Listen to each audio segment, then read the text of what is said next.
என்னைக்கு மனுஷன் தன்னுடைய ஒரிஜினல் டிசைனை கண்டுபிடிக்கிறானோ அன்னைக்கு அவனுடைய ஜெபம் மாறும், அவனுடைய சிந்தனை மாறும், அவனுடைய வாழ்க்கை முறை மாறும். அதுதான் இந்த புதிய யுகத்தில் நடக்க போகிற மாபெரும் மாற்றம். கரங்களை தட்டி கர்த்தருக்கு நன்றி சொல்லுவேன்.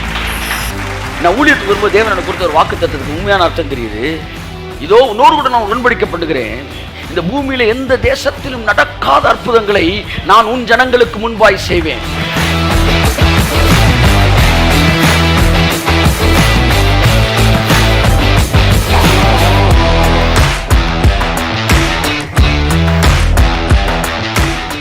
விளையாடுற கடலுக்குள்ள திமிங்கலம், அது மீன், மரம், பழம் எல்லாம் எதுக்கு? ஆதாமுக்கு. ஆதாம் அங்க இனிமேதான் வருவான். அப்ப எல்லாத்தையும் ஏற்கனவே பண்ணிட்டீங்க. ஆனா ராஜபாதை ஆதாம் உள்ள நுழையும் போதே சகலம் அவனுக்காக இருந்தது. அந்த ஆதாமுக்கு சற்றும் குறையாதவன் நான், அதை விட மேலானவன்.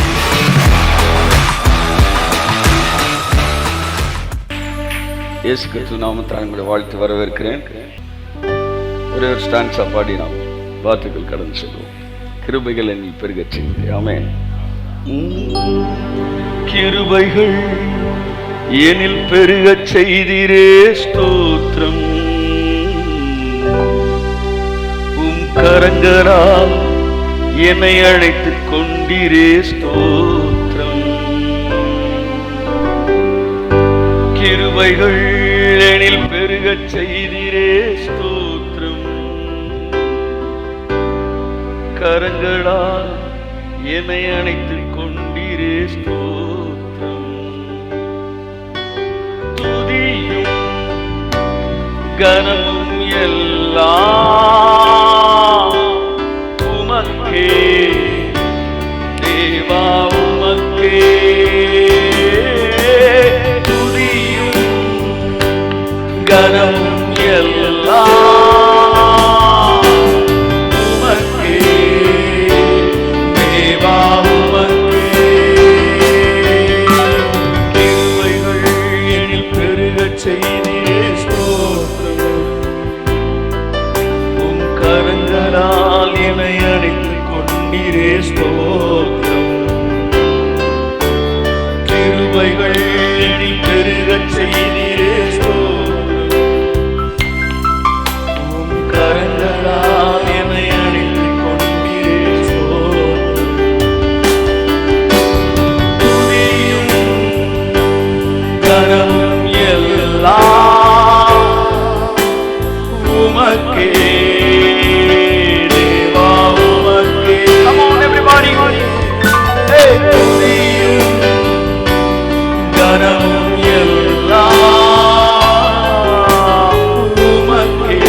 எப்பொழுதும் தோற்று போகிறவனாய் இருக்கிறதற்காக நன்றி சொல்கிறோம். தேவன் எப்பொழுதும் ஜெயிக்கிறவராய் இருக்கிறதற்காக நன்றி சொல்கிறோம். எங்கள் வாழ்க்கையின் ஒவ்வொரு நிமிடத்தை நீங்க டிசைன் பண்ணுகிற தேவனாய் இருக்கிறதற்காக. நீதிமானின் பாதை ராஜ பாதை. கரங்களை தட்டி கர்த்தருக்கு நன்றி சொல்லுவோம். எல்லாரும் நீதிமானின் பாதை ராஜ பாதை, ராஜ பாதை. கரங்களை தட்டி கர்த்தருக்கு நன்றி சொல்லுவோம். ஆமென். நான் ஒரு நீதிமான், என்னுடைய பாதை ராஜபாதை. கிருபைகள் என்னில் பெருகச் செய்தீரே, ஸ்தோத்திரம். உம் கரங்களால் என்னை அழைத்துக் கொண்டீரே, ஸ்தோத்திரம்.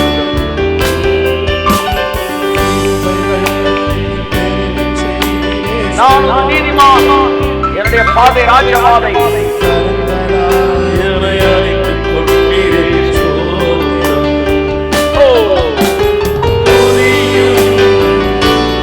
கனமும் எல்லாம்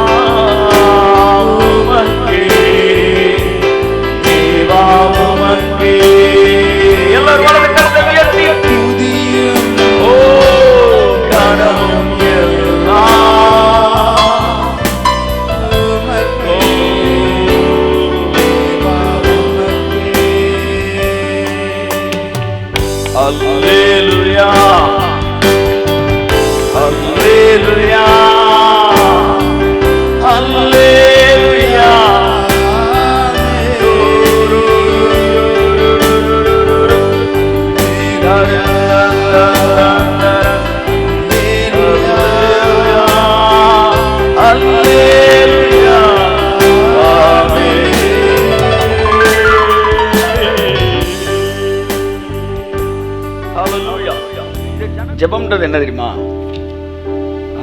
முடிக்கப்பட்டதை நினைவு கூறுகிற இடமே ஜெபம். ஜெபம் என்றால் முடிக்கப்பட்டதை நினைவு கூறுகிற இடம். நான் ஜெபிக்க போறேன் அப்படின்னா எங்க போறேன்னா, இப்ப தேவன் எனக்கு என்னெல்லாம் முடிச்சிருக்கிறார்ன்ற ஒரு தடவை நான் கைதட்டுங்க.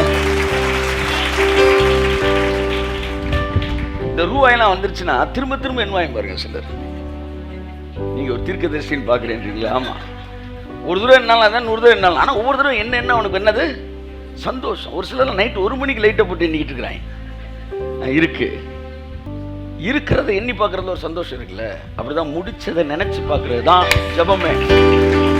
Establish your mind on the finished work. முடிக்கப்பட்ட வேலையின் மீது உங்கள் சிந்தனையை ஸ்திரப்படுத்துவதே ஜெபம். வாதையின் கூடாரத்தை, வியாதி வரும்போது வாதையின் கூடாரத்தை அணுகாது என்று அவர் சொல்லி இருக்கிறபடினால் வாதையின் கூடாரத்தை அணுகாது என்கிற எண்ணத்தை ஸ்திரப்படுத்துவதும், வியாதி படுக்கை அவர் மாற்றி போடுவேன் வாக்கு பண்ணி இருக்கிறார் என்பதை உங்க மைண்ட்ல எஸ்டாப்ளிஷ் பண்ற இடம் தான் பிரேயர். ஒழிய ஏதோ ஒன்றை புதிதாய் பெற்றுக்கொள்ளுகிற இடம் அல்ல. ஆகவே இந்த டேர்ம்ஸ் எல்லாம் யூஸ் பண்ணும்போது என்ன மைண்ட் செட்டு நமக்குள்ள இருக்கிறது என்பதை நாம் பார்க்கும்படிக்கு அன்புடன் அழைக்கிறேன். ஆமேன், ஹல்லேலூயா. ஸோ ஆகவே நண்புக்குரியவர்களே, கர்த்தர் உங்களை ஆசீர்வதிப்பார். தேவனுடைய பிரசன்னத்தில் நாம் அமர்ந்திருக்கிறோம். நம்முடைய சிந்தனை முடிக்கப்பட்ட வேலையோடு இணைக்கப்பட்டிருப்பதுதான். இந்த பைபிள் வந்து பாருங்க, ஏதேன் தோட்டத்துக்கு உள்ள இருக்கிறவர்களுக்கு எழுதினது அல்ல, வெளியே இருக்கிறவனுக்கு தான் எழுதினது. அப்போ நீங்கள் உள்ளே போயிட்டீங்க அப்படின்ற மனநிலை வரும்போது இந்த நிறைய வசனம் உங்களை லைட்டாக என்ன செய்யும், இடிக்கும். அப்பயே அந்த வசனத்தை அப்படின்னு கேட்டால் அந்த வசனம் வெளியில் இருக்கிற மனநிலைக்கு எழுதப்பட்டது. அதை நீங்கள் புரிஞ்சுக்கணும். வெளியில் இருக்கிற மனநிலைக்கு எழுதப்பட்ட ஒன்றை உள்ள இருக்க மனநிலைக்கு என்ன செய்ய முடியாது, கொண்டு வர முடியாது. இந்த புத்தகத்தில் உள்ள இருக்கிற ஒரு மனநிலைக்கும் எழுதப்பட்டிருக்கிற விஷயங்கள் இருக்கு, வெளியே இருக்கிற மனநிலைக்கு எழுதப்பட்ட ஒரு விஷயம் இருக்கு. அதனால நீங்க படிக்கும்போது எந்த ஸ்டேட்ல இருக்கிறவனுக்கு எழுதப்பட்டது என்பதை நீங்க என்ன செய்ய வேண்டும், புரிந்து கொள்ள வேண்டும். ஆமென் சொல்லுவோம். ஸோ அதனால ரெண்டுமே கிளப் பண்ணி வரும். ஏன்னா வேற வேற ஸ்டாண்டர்ட்ல பீப்புள் இருக்கிறதுனால அது எழுதப்பட்டிருக்கிறது. கர்த்தர் நல்லவர். ஆமென் சொல்லுவோம். தொடர்ந்து நாம் நீதிமானுக்குரிய ஆசீர்வாதங்களை பற்றி பார்த்து கொண்டு வருகிறோம். ஒரே வசனத்தை உங்கள் மத்தியில் நான் வாசிக்க விரும்புகிறேன். நீதிமொழிகள் 15:19. சோம்பேறியின் வழி முள்வேலிக்கு சமானம், நீதிமானுடைய வழியோ ராஜபாதை. நீதிமானுடைய எல்லாம் சொல்லுங்க வழி ராஜபாதை. அதாவது நான் ஒன்று சொல்றேன், நல்லா தெரிஞ்சுக்கங்க. மக்களுடைய வரவேற்பு பெறுகிற செய்தி எது என்பது இங்கே விஷயமே கிடையாது.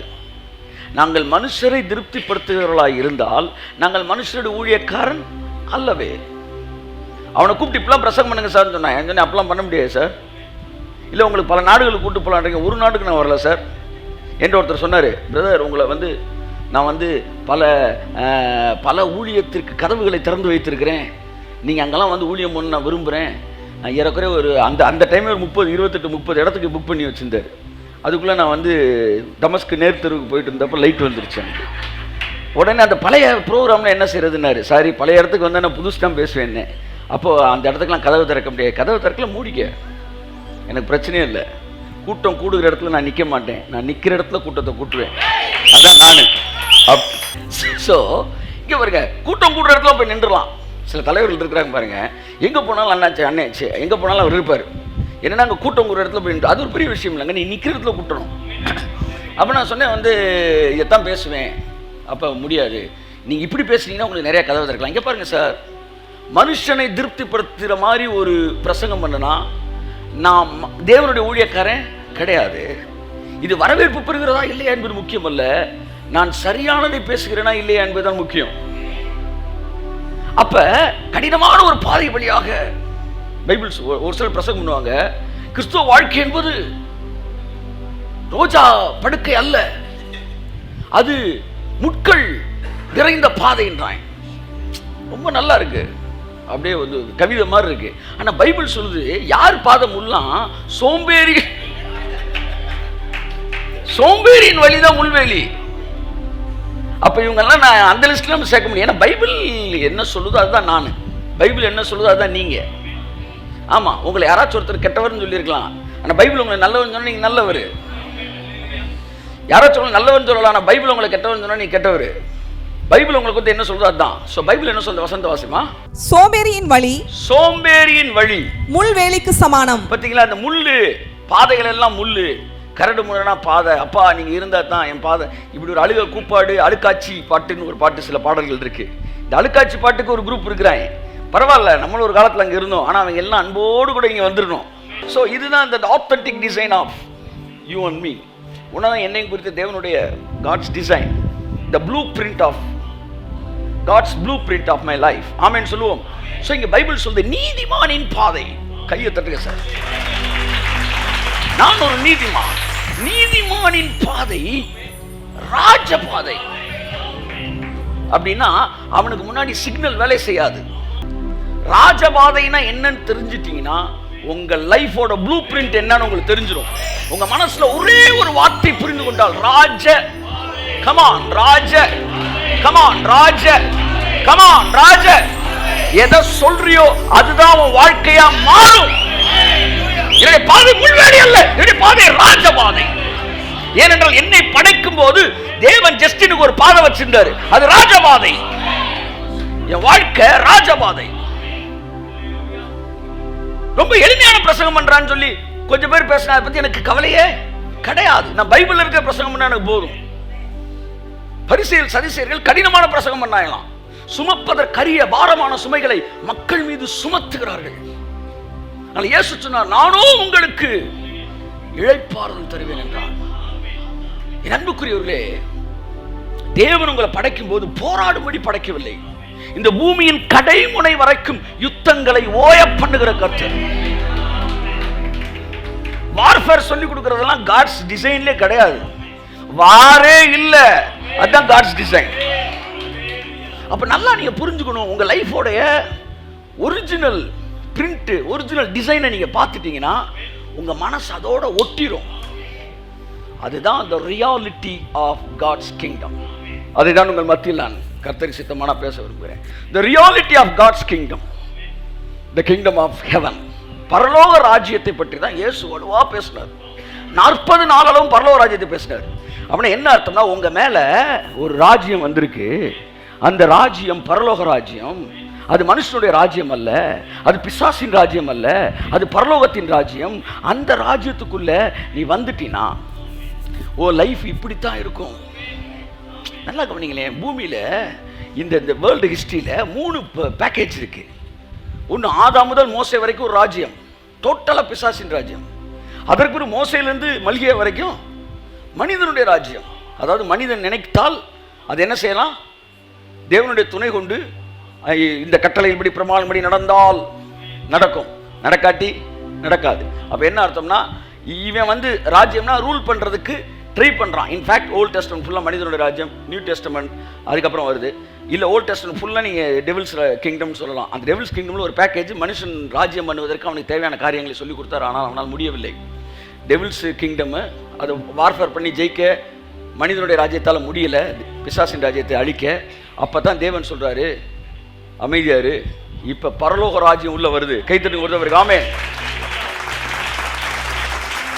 வேற ஒரு ராஜ்யத்தை அழிப்பதற்கு சுயேட்சையாய் இவர்கள் முயற்சி செய்தபோது முடியவில்லை. அப்போது தேவனுடைய ராஜ்யம் கடந்து வந்தபோது மனிதன் தன்னுடைய கட்சியை, தன்னுடைய சின்னத்தை கலைத்து விட்டு தேவனோடு இணைந்த போது தேவனுடைய ராஜ்யத்திற்கு அதிபதியாக ஆசீர்வாதத்துக்கு உயர்ந்தவனாய் மாறினான். The reality of the kingdom of heaven.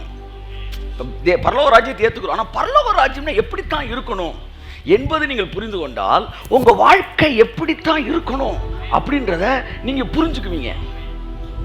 நீங்க எவ்வளவு புரிஞ்சுக்கிறீங்களோ அவ்வளவுதான் நீங்க ஆசீர்வதிக்கப்படுவீங்க. நீங்க எவ்வளவு புரிஞ்சுக்கலையோ அவ்வளவுதான் ஆசீர்வாதத்துக்கு தூரமா இருப்பீங்க.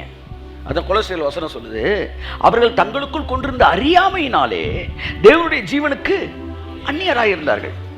ஜீவனுக்கும் ஆசீர்வாதத்துக்கும் நீங்க அந்நியனாய் இருக்க முடியும், அதை குறித்து அறியாமையாய் இருப்பீர்கள் என்றால். நான் சொல்ற புரியுதா உங்களுக்கு? ஸோ தேவனுடைய ராஜ்யத்தை குறித்த அறியாமை உங்களுக்குள்ள இருக்கிற வரைக்கும் என் பாதை வந்து முள்வேலி தான், நான் கஷ்டப்பட்டு தான் போகணும், முழங்காலிலே நான் நடப்பேன், வந்து இப்படிலாம் பண்ணுவேன், நான் வந்து கடவுள்கிட்ட எதையாச்சும் ஒரு வழியில் வந்து ஆசீர்வாதத்தை வாங்குறதுக்கு தியாகம் பண்ணுவேன்ற மனநிலை இருக்கும் வரைக்கும் நீங்கள் தேவனுடைய ஆசீர்வாதத்தை தூரமாக இருப்பீர்கள். இதெல்லாம் வந்து பொய்யான உபதேசம். எதையா பொய்யான உபதேசம்? நீதிமொழிகளில் எழுதப்பட்ட உபதேசத்தை பேசிகிட்டு இருக்கேன். நீதிமொழிகள் 15-19 தான் பேசிகிட்டு இருக்கேன். என் பைபிளில் இருக்குது, உன் பைபிளில் இருக்கா? இருக்குது. நீதிமானின் பாதை என்ன பாதை? ராஜ பாதைன்னா அர்த்தம் தெரியுமா? ராஜ பாதை அப்படின்னா ராஜாவுக்குரிய பாதை. எப்படி எல்லா பக்கம் கதவுகள் திறக்கப்பட்டு ராஜாவுக்குரிய பாதை எப்படி இருக்கும் சொல்லுங்கள்? அப்படியே வந்து இந்த நம்ம என்ன சொல்ல, கிராமங்களுக்குள்ளே போகுது ஒத்தையடி பாதை, குண்டும் குழியும் அப்படி இருக்குமா? 4 ways மாதிரி இருக்கும், 6 ways மாதிரி இருக்கும். நீங்கள் போகும்போது எய்த்தாப்பில் வரவே கூடாது, மாட்டான்ல கூடாது. நீங்கள் போகும்போது எவனும் குறுக்க கிராஸ் பண்ண தட்டுங்க சார். சார் கேரளாவிலேருந்து ஒரு அசுத்தாய் வந்து அது வந்து மந்திரவாதம் பண்ணிட்டாங்க சார், இல்லை வந்து சவுத் ஆப்பிரிக்காவிலேருந்து மந்திரவாதம் பண்ணிட்டாங்க சார், வந்து இதெல்லாம் நடக்காது. when only you understand that your ways are the ways of a king. ராஜாவின் பாதை தான் உன்னுடைய பாதை என்பதை நீ புரிந்து கொள்வாயானால் உன்னுடைய பாதையை குறிய ஆசீர்வாதம் உங்களுடைய வாழ்க்கையில் வந்துடும். ஆனால் என்னைக்கு நீங்கள் வஞ்சிக்கப்பட்டு மனுஷனுடைய வாழ்க்கைனா கஷ்டமாக தான் இருக்கும், மனுஷனுடைய வாழ்க்கைனா பிரச்சனையாக தான் இருக்கும்னு உங்கள் மனசு கன்வின்ஸ் ஆகுதோ, அன்னைக்கு நீங்கள் பிசாசுக்கு என்னவாயிறீங்க? அடிமையாயிறீங்க. நீங்கள் என்ன நினைக்கிறீங்களோ அது உங்கள் வாழ்க்கையில் நடக்குது. பிசாசை ஜெயிப்பதற்கான 7 வழி. இப்போ ரெண்டுமே இப்போ வந்து இருக்கு, ஓடிட்டு. இப்போ என்னுடைய கேள்வி, பிசாசு இருக்கிற இடத்துல என்னையே கடவுள் படைக்கணும் என்கிற கேள்வி என்னைக்காச்சும் நீ கேட்டிருக்கீங்களா? வறுமையை ஒழிப்பதற்கான 14 வழி. இப்போ என் கேள்வி என்னன்னா, ஏன் வாழ்க்கையை போராட்டமாக தேவன் வைக்க வேணும்? போராடித்தான் நான் வந்து வாழணுமா அந்த உலகத்தில்? இன்னைக்கு பார்க்குறேன் போராட்டம், நீட் தேர்வுக்கு போராட்டம், வந்து டிமானிட்டைசேஷனுக்கு போராட்டம், வந்து பெட்ரோல் விலை போராட்டம், போராட்டம் போராட்டம் போராட்டம். எங்கேயோ ஒரு போராட்டத்தில் ஜெயிச்சிடுறீங்க. ஆனால் நீங்கள் இந்த பூமியில் வாழ்கிறதுக்கு போராடித்தான் வாழணுமா? ஆனால் அந்த கேள்வி என்னைக்கு வருதோ அன்னைக்கு தான் தேவன்கிட்ட இருந்து பதில் வரும். நான் சொல்கிறேன், கை தட்டுங்க. ஆமே. கேள்விகள் கேட்காதவனை விட கேள்விகள் கேட்கிறவனே தேவனுக்கு பிடிக்குது. ஏன்னா ஹை ஸ்டாண்டர்ட்ல ஒரு கேள்வி கேட்கும் போது தான் ஹை ஸ்டாண்டர்ட் பதில்கள் வெளியே வருது. எங்களால் ஏன் இந்த பிசாசை துரத்தி விட கூடாமல் போயிட்டுன்னு ஒரு கேள்வி கேட்டாம பாருங்க, அப்பதான் உங்கள் அவிசுவாசம் ஒரு பயங்கரமான ரெவலேஷன் அங்க வருது. கர்த்தர் எங்களோடு கூட இருப்பார் என்றால் இவைகள் எல்லாம் எங்களுக்கு ஏன் சம்பவிக்க வேண்டும் என்று கேட்டபோது, உனக்கு இருக்கிற இந்த பலமே போதுண்டா. இந்த கேள்வி கேட்டனால அத்தனை பேரையும் நீ தான் ரட்சிக்க போற அப்படின்னாரு. ஒருத்தர் சொன்னா எலியா போயிட்டார், எலியாவின் தேவன் எங்கன்னு கேட்டார்ல, இங்கேதான்டா இருக்கிறேன்னு ஆன்சர் பண்ணாரு. கேள்விகள் எங்கே வருகிறதோ அங்கேதான் உயர்தரமான பதில்கள் வருகிறது. அவர்கள் தான் உயர்தரமான வெளிப்பாடு பெற்றவர்கள் இந்த பூமியில நடைபோடுகிறார்கள். இந்த பூமியில நீங்க ஒரு அவுட்ஸ்டாண்டிங் வேணா வரணும்னா ஒரு அவுட்ஸ்டாண்டிங் கொஸ்டின் உங்களுக்கு வேணும். ஒரு அவுட் ஆஃப் த பாக்ஸ் ஒரு பார்வை உங்க வாழ்க்கையை பற்றி வேணும். வறுமை ஒழிப்பதற்கு நான் ஜெபிக்க வேண்டும் என்றால் ஏன் வறுமையில் என்னை தேவன் படைக்க வேண்டும்? வியாதியின்றி நான் வாழ்வதற்கு 9 வழி. அதெல்லாம் நாங்கள் கத்துக்கிறோம். இப்போ என் பிரச்சனை என்னன்னா, ஏன் வியாதி தாக்குற மாதிரி ஒரு சரீரத்தில் இருக்க வேண்டும்? இந்த கேள்வி உங்களுக்கு வந்திருக்கா வரலையா? இல்ல தேவன் உங்களை இப்படிதான் சிருஷ்டித்தார்னா ஹிட்லரை விட மோசமானவர் தேவன். ஹிட்லர் சொன்னா ஒரு விஷயத்துக்கு போராடிக்கிட்டு இருந்தான்னா இவன் அதுல இருந்து அந்த போராட்டத்திலிருந்து வெளியே கொண்டு வரணும். என்ன செய்யணும்? அடுத்த பிரச்சனையை கொடுக்கணும். அப்பதான் இவன் இந்த போராட்டத்தை அதுக்கு வருவான். அடுத்த பிரச்சனை கொடு, இவனை ஃபுல்லா என்கேஜாவே வச்சிரு. அப்பதான் அவன் வந்து என்ன செய்வான்? மூச்சு விடுறதே பெரிய விஷயம் நினைப்பான். வறுமை விரட்டுவதற்கான வழி, வியாதி இல்லாமல் வாழ வழி, பாவத்தை ஜெயிக்க 10 வழிகள். எங்களை ஏன்டா அவ்வளவு பலவீனமா நாங்க இருக்கணும் அப்படின்னு நினைச்சிருக்கோமா? என்னைக்காச்சும் இப்படியே பாவத்தை ஜெயிச்சுதான் நாங்க வாழணுமா நினைச்சிருக்கோமா? சித்தத்தை அறிந்து கொள்ள சிறப்பான வழிகள். ஏன் நாங்க குருடனா இருக்கணும்? தேவன் படைக்கும் போது எங்களை குருடனா படைச்சாரா? அப்ப இந்த பூமியிலே போராட்டமான ஒரு வாழ்க்கையின் மத்தியில் வெற்றியை பெறும்படிக்கு தேவன் உன்னையும் என்னையும் சிருஷ்டிக்கவில்லை என்கிற உண்மையை நீ புரிந்து கொள்ள வேண்டும் என்றால் அவுட் ஆஃப் த பாக்ஸ் ஒரு கொஸ்டின், ஒரு பார்வை உனக்கு வரணும். அந்த பார்வை சங்கீதக்காரனுக்கு வந்திருக்கு. தேசத்துல பைபிள்ல பெரிய பெரிய வேலை பார்த்தவனுக்கெல்லாம் இந்த மாதிரி பெரிய பெரிய கேள்வி வந்திருக்கு. எந்த மனுஷனும் தேவனை பார்த்து கேட்கக்கூடாத கேள்வி மாதிரி நமக்கு தெரியும். ஐயோ அப்படிலாம் கேட்கக்கூடாது, அதனால தான் நீங்கள் அப்படியே இருக்கிறீங்க. ஆனால் கேட்குறான் பார்த்தீங்களா, அவனுக்கு தேவன் தெளிவாக பதில் சொல்லி அவனை அந்த ஸ்டாண்டர்டு கொண்டு வந்து நிப்பாட்டுறாரு. அப்படி கேட்கப்பட்ட ஒரு கேள்வியில் ஒன்று இன்னைக்கு வாசிக்க விரும்புகிறேன். சங்கீதம் 89:47. 89:47 வாசனம். என் ஜீவன் எவ்வளவு நிலையற்றது என்பதை நினைத்தருளும். மனுபுத்திரர் யாவரையும், எல்லாரும் சொல்லுங்க, மனுபுத்திரர் யாவரையும் வாசிமா வீணாக சிருஷ்டிக்க வேண்டியது என்ன? எதுக்கு சார் வெட்டியாங்கெல்லாம் படைச்சிங்க என்கிற கேள்வியை ஒருத்தன் கேட்கிறான். அவன் தேவனுடைய மனுஷன். மனுபுத்திரர் யாவரையும் வீணாய் சிருஷ்டிக்க வேண்டியது. இந்த பூமியில நான் சர்வே பண்றதுக்கு நான் இவ்வளவு போராடித்தான் இந்த பூமியில வாழணும்னா எங்கெல்லாம் எதுக்கு? போராடுறதுக்காக உங்களை படைக்கணுமா? அவன் கேட்கிறான். அந்த எக்ஸ்ட்ரீமுக்கு போனனால தான் அந்த கேள்வி வருது அவனுக்கு. நாங்க ஜெயிச்சிட்டோம் சார், இன்னைக்கு ஜெயிச்சிட்டோம், ஆனா நாளைக்கு நாங்க மறுபடியும் ஜெயிக்கணும். இப்படி ஒரு வாழ்க்கை வாழ்வதற்கு நீங்கள் எங்களை ஏன் சிருஷ்டிக்க வேண்டும்? மனுபுத்திரர் யாவரையும் இந்த ஸ்டாண்டர்ட்ல ஏன் வீணாய் சிருஷ்டிக்க வேண்டும் என்ற கேள்விக்கு பதில் என்னன்னா, நான் சிருஷ்டிக்கும் போது இந்த மாதிரி டிசைன்ல உன்னை நான் சிருஷ்டிக்கவே இல்லை. கைத்தட்டுங்க வருது அவருக்கு. ஆமே. என்னைக்கு இந்த கொஸ்டின் வருதோ அன்னைக்கு தான் அந்த ஆன்சர் வரும். இதுதான் வாழ்க்கை, இதுல சர்வே பண்ணி ஆகணும், இதுல ஜெயிச்சு ஆகணும், சர்வைவல் இப்படி தான் இருக்கும் அப்படின்னு நினைக்கிற வரைக்கும் இப்படிதான் லைஃப் போகுது. எதுக்கு சார் நான் இப்படி சர்வை பண்ணோம் என்கிற கேள்வி வரும்போது நான் உன்னை இப்படி படைக்கவே இல்லடா என்கிற பதில் வருகிறது. சோ மனுபுத்திரர் இவெல்லாம் வீணாய் சிருஷ்டிக்க வேண்டியது என்ன என்கிற கேள்விக்கு பதில் என்னவென்றால், நான் இப்படித்தான் சிருஷ்டிக்க வேண்டும் என்றால் நிச்சயமா உங்களை நான் சிருஷ்டித்திருக்க மாட்டேன். நான் உங்களை சிருஷ்டிக்கிறப்ப என் மனசுல இருந்த படமே வேற. அதுல ஒன்றுதான் நீதிமானுடைய பாதை. உன்னை நான் படைக்கும் போது எப்படி படைச்சேன்னா ராஜ கையத்தட்டு. ஆமே, ஹல்லேலூயா. ராஜபாதை, ராஜபாதை. சோ அப்ப காட்ஸ் டிசைன் என்னன்னா அதுதான். நீங்க கஷ்டப்பட்டு போராடி ஒன்றை பெற்றுக்கொண்டு புசிக்க வேண்டும் என்று தேவன் உங்களை வைக்கல சார், வைக்கல சார். அப்பெல்லாம் பிரசங்கம் பண்ணா பிசாசோட இன்ஃப்ளூயன்ஸ் அந்த பிரசங்கத்தில் இருக்குன்னு அர்த்தம். ஆனா பார்க்கறதுக்கு ரொம்ப தியாகசீலர்களா தெரியும், ஆனா இன்ஃப்ளூயன்ஸ், பிசாசோட இன்ஃப்ளூயன்ஸ் அதுல இருக்கு அந்த பிரசங்கத்துல. வார்ஃபேர், பிசாசை போராடி ஜெயிப்பதற்கான 7 வழின்னு ஒருத்தர் பிரசங்கம் பண்றாரு. அப்படின்னா உன் பாதையில பிசாசே வர முடியாதுன்னு ஒருத்தர் பிரசங்கம் பண்ணாரு பாத்தீங்களா, அதுதான் கிளாஸ் ஏ. தடைகளை உடைப்பது எப்படி என்பதல்ல, நீ முழு இதயத்தோடு விசுவாசித்தால் தடையே இல்லை என்று நான் பாருங்க, அதுதான் பிரசங்கம். கதவுகள் தானாய் திறவுண்டது. யாருக்கு? பேதுருவுக்கு. கை தட்டுங்க. நீ போனீனா 1ஆம் காவல், 2வது காவல், 3ஆம் காவல், அத்தனை காவலுக்கும் கதவு எப்படி திறக்குதான்? ஆமா, ஒவ்வொரு கதவுக்கு பக்கத்தில் உட்காந்து ஃபாஸ்டிங்கா போட்டுக்கிட்டு இருந்தான்.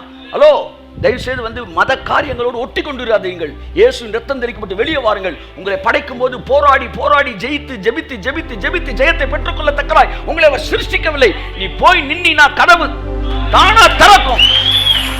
இன்னும் ஒண்ணு சொல்லவா, இவன் போய் நின்னா கதவு திறக்கும் இல்ல, அங்க இவனுக்கு பூட்டி இருந்த கதவே கிடையாது. தேவனுடைய டிசைன், நீ போய் நின்னா கதவு திறக்கும்ன்றது கூட பி கிளாஸ் தான். ஜெபிச்சா கதவு திறக்கும், போராடி ஜெபிச்சா சி கிளாஸ், நின்னா கதவு திறக்கும் பி கிளாஸ். திறந்த வாசலை வச்சிருக்கிறேன், இதுதான் ஏ கிளாஸ். மனுஷன் தேவனை அவ்வளவு ஒரு ஸ்டாண்டர்ட்ல நினைச்சு படைச்சார் சார். என்னைக்கு மனுஷன் தன்னுடைய ஒரிஜினல் டிசைனை கண்டுபிடிக்கிறானோ அன்னைக்கு அவனுடைய ஜெபம் மாறும், அவனுடைய சிந்தனை மாறும், அவனுடைய வாழ்க்கை முறை மாறும். அதுதான் இந்த புதிய யுகத்தில் நடக்க போகிற மாபெரும் மாற்றம். கரங்களை தட்டி கர்த்தருக்கு நன்றி சொல்லுவோம். The reality of God's kingdom, it is unimaginable. அது நீயும் நானும் கற்பனை பண்ணாததுதான் தேவனுடைய ராஜ்யம். அந்த ராஜ்யத்துக்கு நீங்கள் வந்திருக்கிறீர்கள். அந்த ரியாலிட்டி ஆஃப் காட்ஸ் கிங்டத்தை நீங்க அனுபவிப்பது தேவனுடைய சித்தம். இந்த புதிய யுகத்துக்குள்ள the kingdom of heaven உடைய ரியாலிட்டி உன் வாழ்க்கையிலும் என்னுடைய வாழ்க்கையிலும் சீக்கிரத்தில் வெளிப்பட போகிறது. அது வெளிப்பட்டு கொண்டு கையத்தட்டு. இதைத்தான் பவுல் வாஞ்சித்தான், இதைத்தான் பேதுரு வாஞ்சித்தான், இதைத்தான் அப்போஸ்தலர் பிரசங்கம் பண்ணினார்கள். இதோ உலகத்தை தலைகீழாக்குகிறவர்கள் இங்கே வந்திருக்கிறார்கள்.